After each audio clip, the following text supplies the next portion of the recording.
Thank you guys so much for joining me for yet another episode of Keeping It Real with America's Supermom. I am so excited about my next guest. You've probably seen her on some of my posts. She's had a birthday recently. She has shared her infinite wisdom and insight in our Elephant Strategy Club on Clubhouse, which is how we got connected through the Breakfast with Champions. So I'm really excited to have Monica Ricci with me today. And so she is just doing so many great things. She is getting ready to start a program to talk about all the great insights that she has regarding transformation and having better health. So, without further ado, I want to give her the mic, so to speak, so she can introduce herself before we get into some great conversation. Yeah. Hello, hello. It's so good to see you live and in person. This is so fun. It You is know, amazing, so- because we see those little bitty circles on Clubhouse. So it's like, my husband jokes, he's like, are those real people? And I'm just all into it. I got to get on my call, closing the door. He's like, are they even real? So, oh, that's so funny. Are they even real? Oh, well, right. you never know. Sometimes we are, sometimes we're not. But I'm so glad to be here with you. I'm so grateful to Breakfast with Champions for connecting us. Hmm. And it's just been really fun. It's been such a fun adventure to get to see people in the little circles and live on Zooms like this. And I am so passionate about this topic around health because I truly believe, Lachelle, through my own transformation partly and Hmm. what I've experienced, but also through other people's transformations as well, and how I've seen my clients and my friends be blossoming. I truly believe that health is the gateway to personal and professional excellence. I truly do. And I Hmm. just recently kind of came to that real clarity of articulation on that because I was focused on health. It was a big priority for me. But just the other day when I was falling asleep at night, I just got this image in my mind of health and these two big doors opening up to possibility, to what is available to us out there. And the fact that it was my transformation in my physical health that led to all this wonderful change and metamorphosis in the rest of my life. So that's what I'm excited to talk about.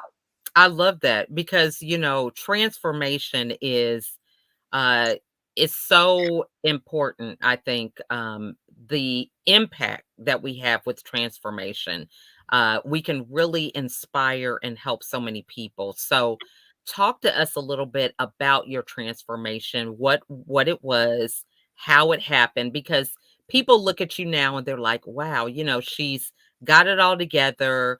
They don't even believe what you were transformed from. They just see you as you are now, and it's like life is perfect for her.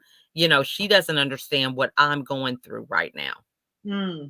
Well, I'll tell you what, I don't know what everyone is going through, of course, but I can tell you what I was going through. I was in Mhm. the middle of my life. I was in my mid 50s and I felt awful. I felt awful. I didn't like the way I looked.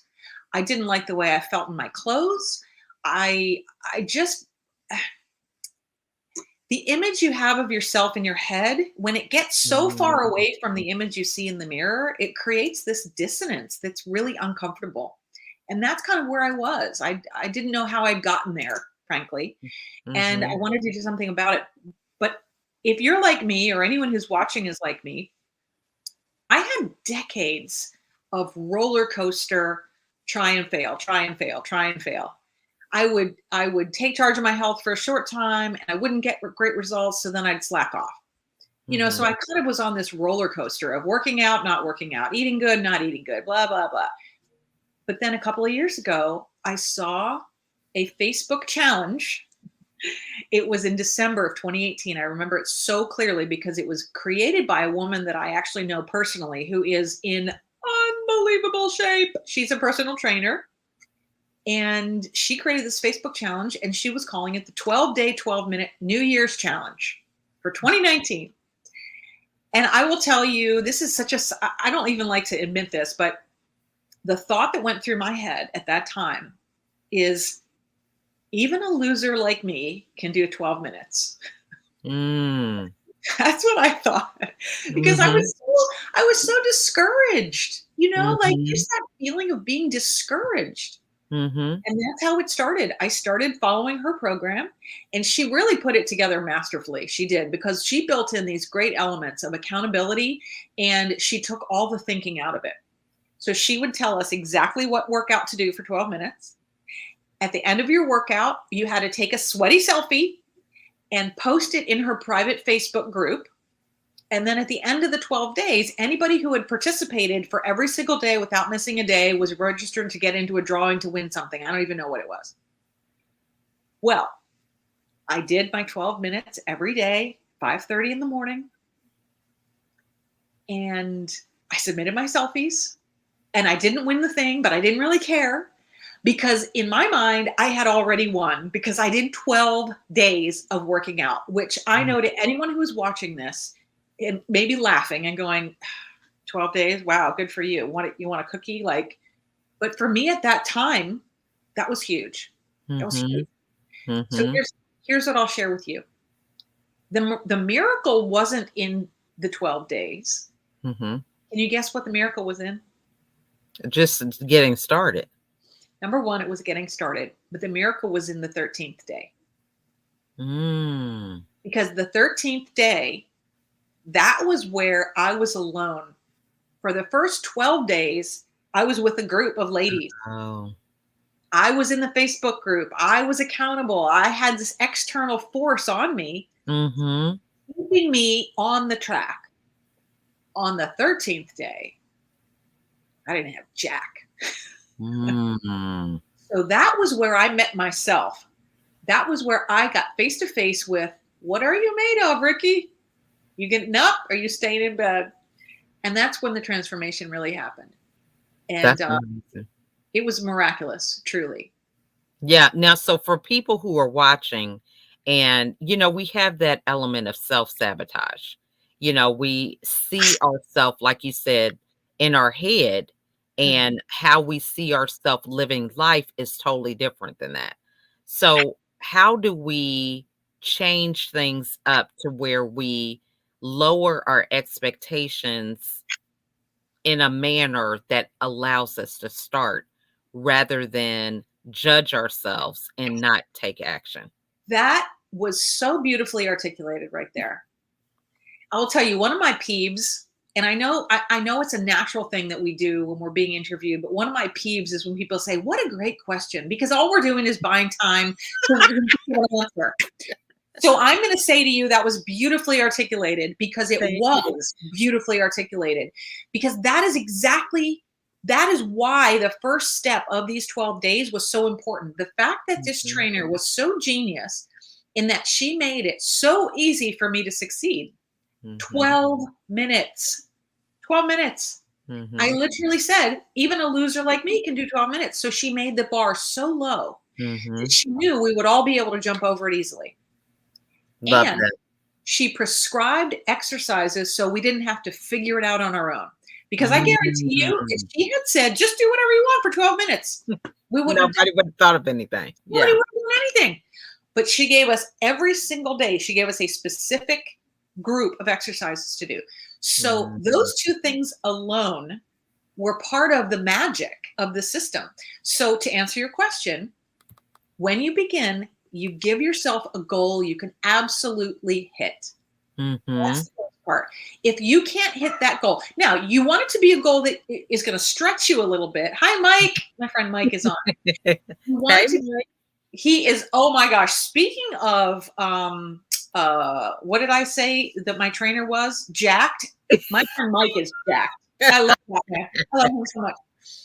So when you're starting out on your health or your fitness journey, it's so important to give yourself a goal you can reach, but one that will still stretch you just a little bit, right? Mhm, Because that's the point, is to challenge yourself. So you set mhm, yourself up to succeed. The second thing is get a plan. Don't just go down in the basement of your house or out in the backyard and be like, mm, doody doo, what should I do? Look up a plan, ask somebody for a plan to use up, let's just say your 12 minutes. That's the second thing. mhm, The mhm, third thing is, just like the trainer did, you got to have some accountability. You have to have some external accountability. It's very much like training wheels. right? You put your kid on a bike when they're little, you give them the training wheels, and it's an external sort of a force that helps them Mhm. learn the skill of riding a bike. Well, Mhm. external accountability of having anybody in the world that you want to text or take a picture of yourself and send it to every single morning, that external accountability is like training wheels for you, because until you Mhm. can become accountable to yourself, you need to be accountable to someone else. Over time, you will become accountable to yourself, but in the beginning, you're not. So that's the third piece of magic when you're starting out on your new baby steps health and fitness routine.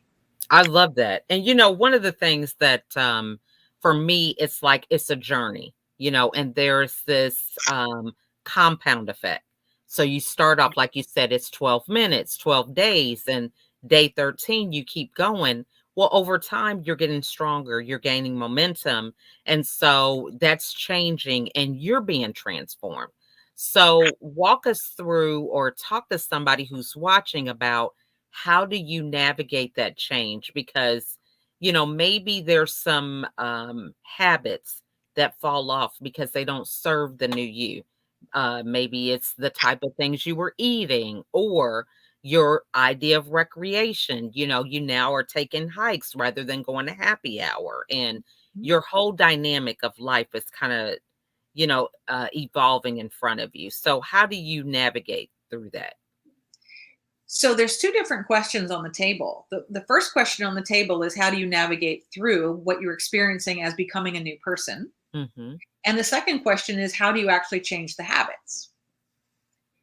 So the changing of the habits is something that very often happens naturally and organically as you grow, as you learn, and as you become accustomed to your new routine. You want to, like you said, as you see success and as you see results, you want, as human beings, we want to do more of what gives us that feeling of pleasure, that good feeling, right? And when you see results, that feels good. And when that feels good, you want more of it. So if going off for a hike instead of going to hang out at the bar is what you correlate with creating results, you're going to be more likely to go out on the hike, right? Hmm. And as you pick up these small habits, as you begin to make more mindful food choices, for example, like, I don't know, you could say, I really love potatoes, but I'm going to sub cauliflower for potatoes just maybe a couple times a week. Mm. I really love, let's say, donuts. Well, I'm going to sub something else for donuts. I'm just, whatever. I might have 6 eggs instead of 2 donuts. So you begin making these small changes in your food. And what happens is you start to feel better, not only physically, but about who you are. And you begin to feel strong, and you begin to feel like, oh, I'm so proud of myself because I'm putting myself first. I value myself. And as you begin to value yourself, that's the glue that makes the new habits stick. So it's this really Mm. kind of cyclical thing. Like the better the habits, the better you feel about yourself, the more you want to do the habits. So it kind of creates this upward spiral, right? So that's the first part, is that you add habits a little bit at a time. You cannot go. I had one of my girlfriends say to me, I need you to tell me what you eat. This was after I had been on my program for about 2 years. And Mhm. it was pretty restrictive at the time. And I said to her, I don't want you to worry about what I eat. Let's look at what you eat, and let's see how we can make your diet 10% better, instead of you looking at Mhm. my diet and going from 0 to 100, because you can't do that or you'll fail. So Right. I love that. creating the small habits. How do you navigate the change that you're becoming is the exciting part that we probably need a whole other show for. Right. I'll tell you a story. I Mhm. remember in October, I think it was October of 2019, I had been in my training program about, well, the 10th month, so about 9 to 10 months. And I remember drying my hair. And when you dry your hair, generally you have a hair dryer in one hand and a brush in the other hand. And Mhm. I'm gonna have to back away from the camera to show you what I did. So there I was with my hair dryer in one hand and my brush in the other hand, and I'm doing this and I'm doing this. And I looked at my arm and I was like, whose arm is that? I literally saw my arm in the mirror and didn't recognize it. So Wow. that's what you're talking about how do you navigate the transition of becoming a person who has new habits and lives in a completely different way. That is all about being willing to let go of who you used to be, Mm. which is scary as heck. Mhm. It's scary as heck to think I am actually going through a metamorphosis, a physical metamorphosis. And how will I be on the other side of it? Who will I be? I don't know Mhm. that person. Mhm. But you have to be willing to meet that person. You have to be willing to let go of your perception of yourself that you've carried with you for your whole life. And for me, that was 54 years at that time. I love that, and, because I kinda had to go through that, I went through depression, and, I had to find a way. I don't know if it's so much letting go of that story because I didn't have a problem letting go, right? I wanted to not talk about the depression, put it in the closet, Mm. pretend it didn't exist, but I had to find a way to make peace with it and weave it into who I am because there were lessons that I learned that have now made me a better person. Mm. So, for somebody who has the opposite going on, what do they tell themselves to let go? Because if you see that the person in the mirror is matching up to the one you see in your head, how do you let go, if that makes sense?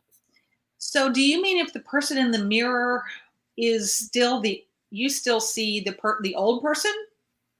No, so no, like when you said you saw your arm and you didn't recognize it. Mm. So it's kind of like you had this idea of who you were becoming in your head, but then Oh, you're physically okay. seeing this person. So how do you still let go of the old person? You know what I'm saying? It's Yeah, kind of confused. I hope y'all are not getting confused with this I know. question, but I At that point in October, I still saw myself as my old self.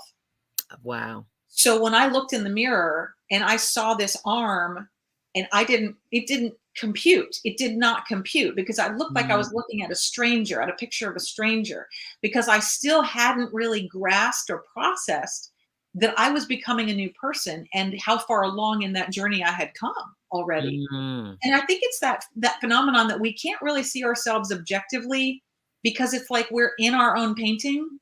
So right.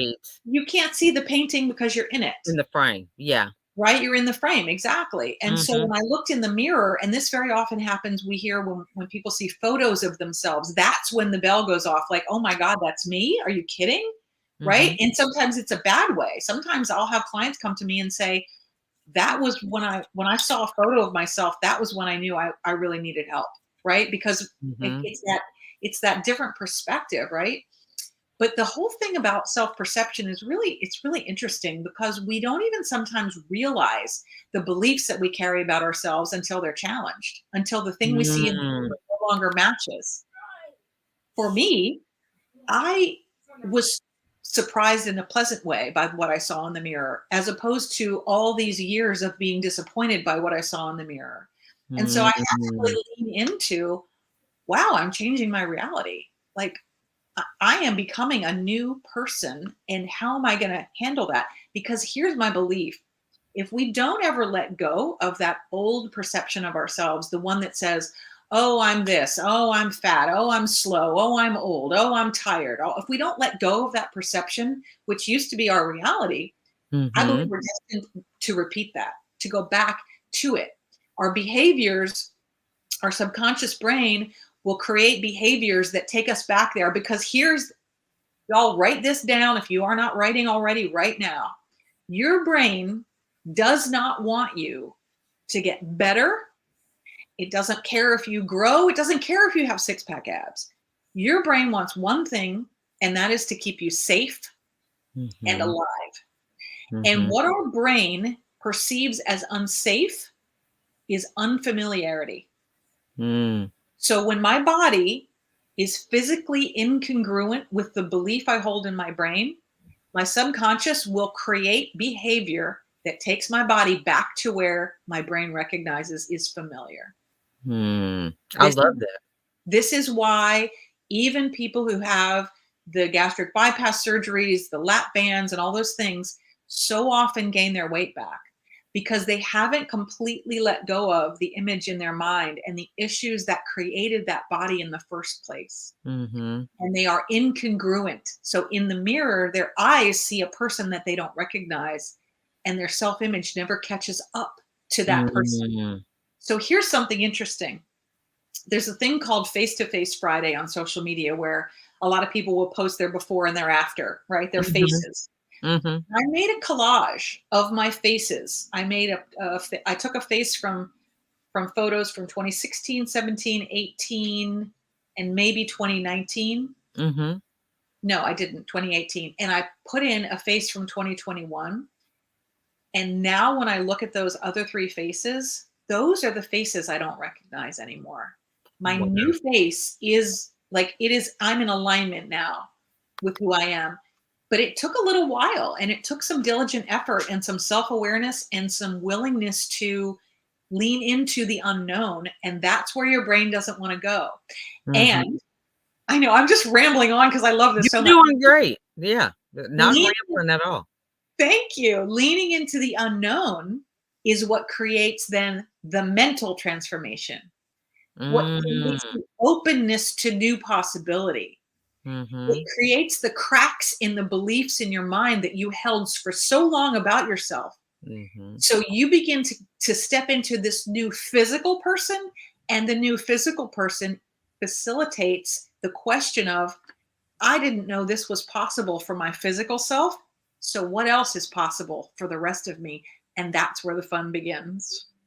I love that. I mean, I think that is so amazing. And one of the things that speaks to me about what you said is the diligence, discipline, consistency in this new pattern or habits, because I think a lot of people look at, oh, well, she's got it all together, it's so easy for her. So if you could go into the work that really goes into this transformation and maybe even the maintaining it. Yes, thank you for saying that because it is absolutely every single day. It is a Mhm. choice every single day. Every day is day 13. Honestly, oh my goodness, I think I just created a keynote speech. Hey, girl. Every day is day 13 because every day, if you don't do the behaviors that Mhm. got you to where you are, it's just like in business. There's a saying, and I wish I could remember who said it. I may have to Google it later. But there's somebody in business said, being successful in business means you knew what worked yesterday. And that is Mhm. exactly the same in health and fitness because when you do all the things that get you to a point, as soon as you stop doing them, you start to go backwards because nothing is static in this world. Things are either growing or they're dying, they're expanding or they're shrinking. So Mhm. it's about making a commitment to yourself. And the thing about commitment is there's a really important difference between motivation and commitment. Mhm. Motivation, motivation is your seventh grade girlfriend. Commitment is your mother. Mhm. One of them will always be there for you. One of them Mhm. will not. She'll be there when she feels like it, right? Commitment is the thing that carries you through when motivation is taking a nap. Mm. Commitment is you doing what you said you would do, even when you don't feel like it. Mhm. That's commitment. And until Mhm. you are committed, that's where the external accountability comes in. Mhm. I The, love that. the external factors help you create commitment. It's like training wheels. You keep those Mhm. training wheels on as long as you need to until you Mhm. become committed to yourself. And that's when you can set yourself free because I then lo discipline takes over.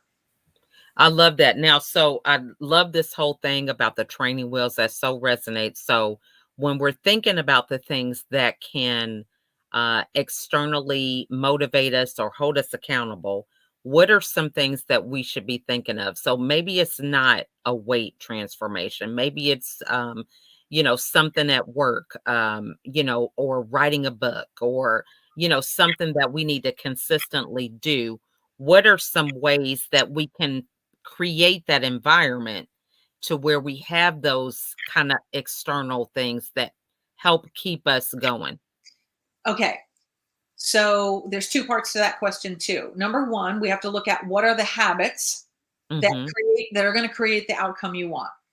Because thinking is great. I mean, thinking is important. It's important to have a positive mental attitude and have a mindset of success and all those esoteric kind of non-action oriented things. But Mhm. until we act and we create habits, we don't get results, right? Mhm. So that's the first part, is to get out of your head and begin to get into action by figuring out exactly what habits, what tasks, what actions you need to do on a regular basis to move your needle forward. Okay. Whether Mm. it's at work, whether it's in conversations with your spouse or your kids, whether it's your health, your fitness, whether you want to, maybe let's just say you want to, this is super common. I want to stop drinking during the week. That's not me saying that, but someone might say, I want to stop drinking during the week. I just Right. want to drink on weekends. Okay, Mhm. well, what does that look like from a tactical, practical standpoint? Break Mhm. that down. How can I deal with that? I want to have a glass of wine with dinner every single night. Okay, well, I can make substitutions, for example. I can do sparkling water. I can do juice. I can do coffee or tea or whatever. Okay, so what are my training wheels going to be? Well, I could ask my spouse or my partner to hold me accountable to that and to remind me if I fall into the habit of drinking wine with dinner, I can ask my partner, my spouse, or my kids to say, "Oh, hey, remember what you said?" Mhm. Okay, great, that's awesome.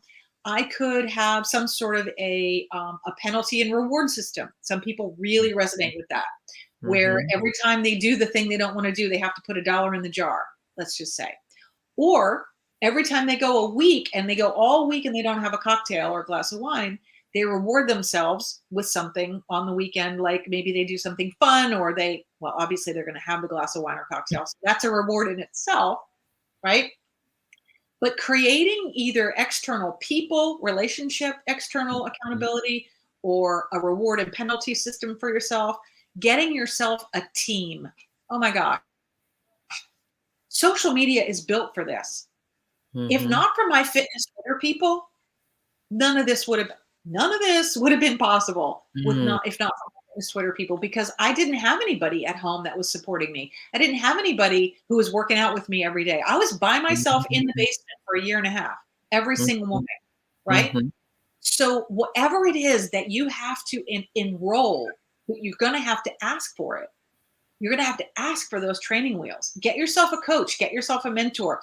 Um, Go online and look for a group, a Facebook group. I have Facebook groups. I've got a masterclass coming up, which is super exciting as well, and it's free, which you can join, right? Mhm. Community is tremendous, tremendous training wheels for whatever habit you're trying to create or adopt.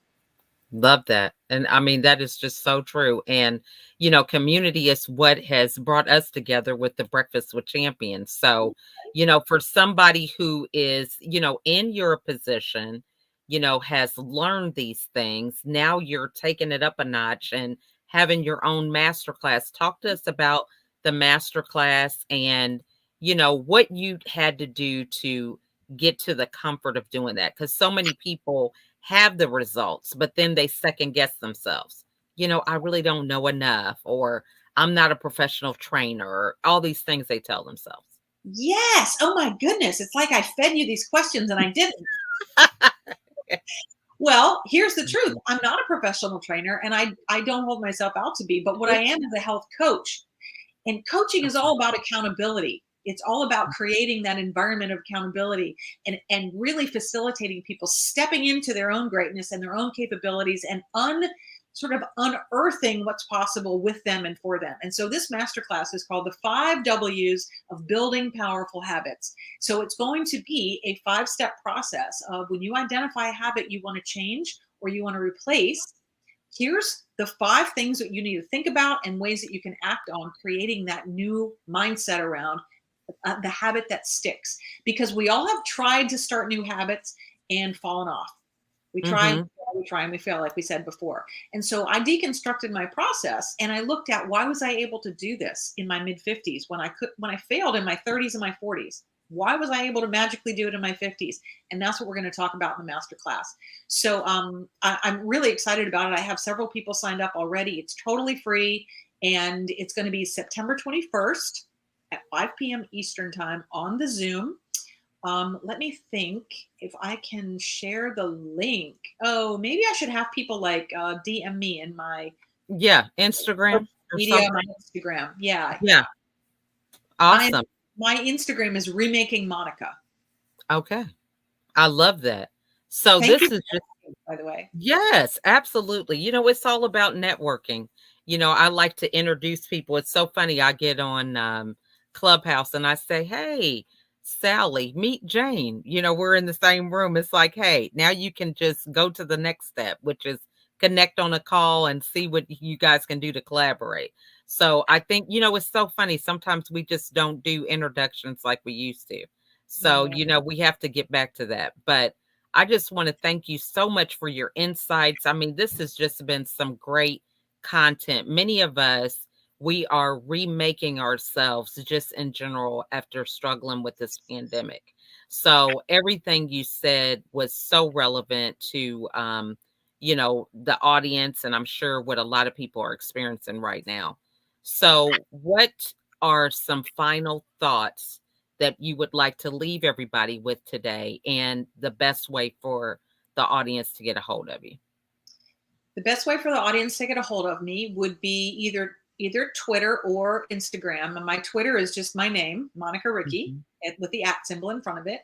My Instagram is remaking Monica. And my final parting thought is one I'm going to circle back to from when we started at the very beginning of our call, which is my clear and guiding belief is that when you take control of your physical health, that really is the gateway to personal and professional excellence. So true. I love it. Very simple. Simple, but we have to decide and have that awareness. Are we really going to take that action, to make it happen? So thank you so much, Monica. And you've brought up so many topics that we could dive into. So we would love to have you back whenever your schedule permits for some of those other topics because transformation, personal excellence, it is definitely not a one and done situation, so we are always open to having wisdom and insight from you to come back and speak on some of those things. Thank you so much, Lachelle. I would be honored and thrilled to do that. Awesome. Well, we want to thank you guys all for watching today. This has been a great segment. I hope you guys were taking lots of notes. Now is the time to take action and, find an accountability partner, somebody that you can do this with that can help you to be a better version of yourself. Don't get stuck where you are. So, again, Monica, we thank you for joining us and we look forward to all of you guys joining us on the next episode. Bye for now.